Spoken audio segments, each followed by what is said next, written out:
Bueno, acá vamos con el segundo video. ¿Cómo se espera generar estos cambios o llevar adelante estos cambios de los que estábamos hablando? Bueno, básicamente Villarreal dice que lo que se intenta es un movimiento de concentración, es decir, de concentración económica, de construcción de hegemonía a través del mercado financiero, ahora lo vamos a ver con el plan económico, y de representación, es decir, es la propia Junta Militar la que va a representar los intereses de los empresarios.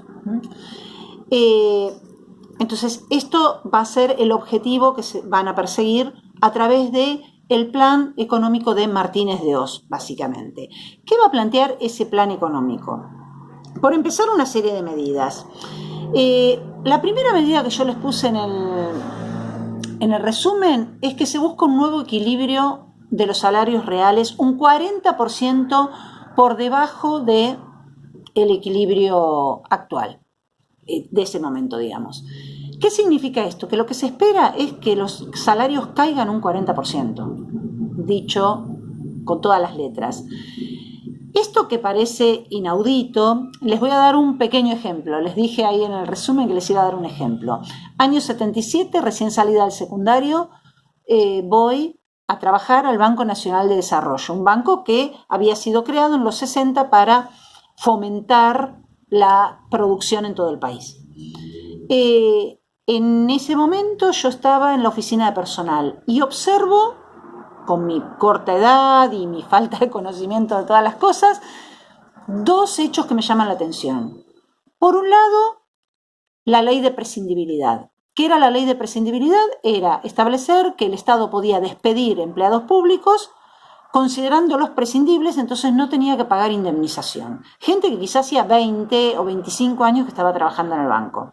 Mientras hacían esto, que era una cosa horrible, cada viernes que salían los telegramas y el aire se cortaba con un cuchillo, entrábamos jóvenes de distintos colegios recién egresados como becarios, lo que hoy serían pasantías, digamos. En ese momento eran becas de trabajo, con lo cual no nos querían demasiado, obviamente, en muchos lugares. Por el otro lado, otra cosa que me llama la atención, que yo estando en oficina central, en el departamento de personal, en la parte de personal, me hacían hacer unos gráficos que una vez por mes teníamos que presentar al gerente. Y en esos gráficos lo que se mostraba era cómo se ensanchaba la brecha entre el empleado que recién empieza y los cargos más altos. Es decir, cómo se va notando la diferenciación salarial dentro del banco. Eso que en ese momento yo no entendía y me resultaba raro, hoy en día tiene que ver con esto. Lo que se estaba buscando era ver cómo se iban achatando los sueldos más bajos y cómo se iba dando más aumento a los sueldos más altos, con lo cual empieza a haber una diferenciación. Cosa que en la Argentina era novedoso porque era una sociedad que tenía una pirámide bastante achatada entre los que menos ganaban y los que más ganaban. Así que eso por un lado.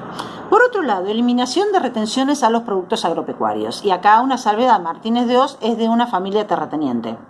Varias de las medidas que toma, por ejemplo, eliminar el impuesto a la herencia, fue cuando su familia tenía que hacer herencia de campos. Así que se eliminan las retenciones agropecuarias. Es un modelo vinculado a las ventajas comparativas, o sea, se empieza a plantear la necesidad de poner el énfasis en las ventajas comparativas. Reducción de aranceles a la importación progresivos, es decir, para que entren productos importados. Empieza a haber apertura de la economía. Eliminación de subsidios, de promoción industrial, de promoción a exportaciones industriales, que había llevado a que las exportaciones industriales llegaran casi a la mitad de lo que eran las exportaciones argentinas. Incremento de tarifas de servicios públicos. De este plan económico va a haber tres medidas que van a resultar fundamentales.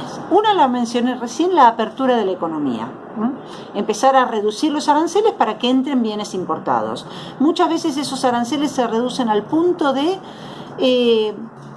de no fijarse si ese producto entraba con dumping o no. Dumping es una estrategia que llevan adelante algunos países cuando tienen sobreproducción, venden por debajo del costo. Lo que haría un comerciante que tiene demasiado stock.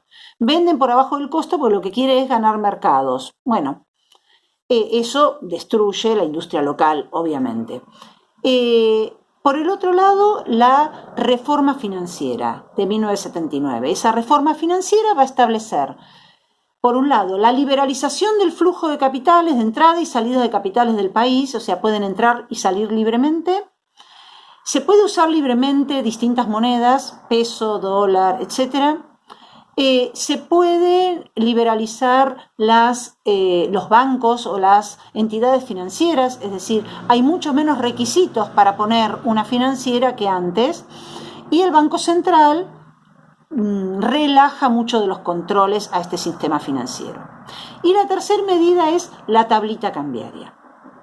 Vamos a empezar con la apertura de la economía. Igual lo tienen bien explicado en el resumen, pero la apertura de la economía lo que buscaba, según el discurso, era que teniendo la competencia de productos extranjeros, nuestras empresas iban a ser más competitivas, iban a poder incorporar tecnología y modernizarse, etc. Esto en realidad no ocurrió. En parte por lo que decíamos antes, muchos productos vinieron por dumping, sobre todo productos textiles, por eso las textiles fueron tan perjudicadas.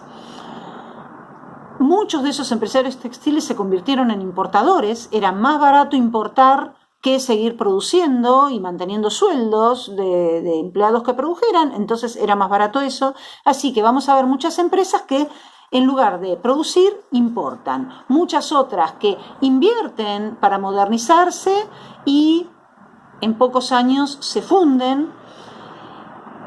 Esto que se muestra como la modernización, en realidad lo que está buscando es desindustrializar. ¿Por qué? Porque se esperaba concentrar en pocas empresas que produjeran, concentrar en pocas actividades. Nosotros teníamos un abanico muy importante de producción, mucha diversificación productiva. Se busca esto, que haya pocos que produzcan pocas cosas y se apunta más a las ventajas comparativas. Todas las actividades vinculadas a energía, a todos los recursos naturales, etc. Entonces, el objetivo de fondo de la apertura económica es la desindustrialización. ¿Por qué? Porque la industria era la base de sustentación de la clase obrera. Y lo que se busca es fragmentar esa clase obrera, que ya no hubiera tantos obreros, que hubiera empleados del sector servicios, que hubiera otro tipo de actividades.